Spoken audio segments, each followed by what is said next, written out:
Despite the assassination in Ankara, the Russian, Turkish, and Iranian foreign and defense ministers emerged from the talks with optimism, saying their agreement could revive peace talks to end the war in Syria.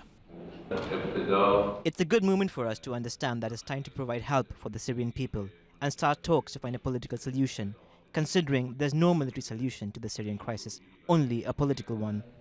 The ministers offered few details of what they called the Moscow Declaration, but they hope the agreement will lay the groundwork for an eventual nationwide ceasefire in Syria.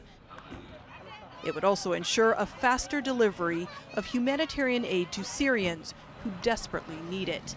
The ministers say negotiations are still underway between the Syrian government and rebel leaders. They plan to deliver their declaration to the United Nations in New York.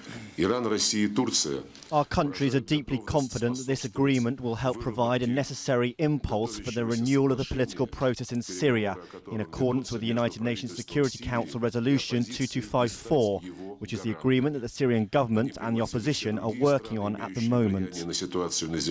The ministers say they've succeeded where the United States and its partners have failed. Whether or not they become the architects of an ultimate peace deal in Syria remains to be seen.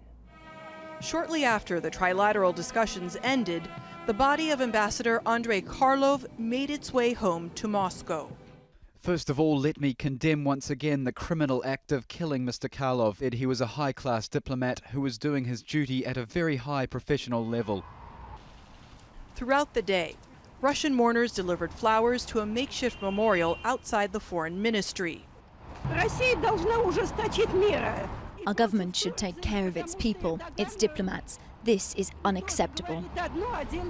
President Vladimir Putin said Karlov died in the line of duty and would be honored. A career diplomat for 40 years, killed while speaking at a photo exhibition celebrating the ties between Russia and Turkey. NATASHA, GHONEIM, Al Jazeera, Moscow.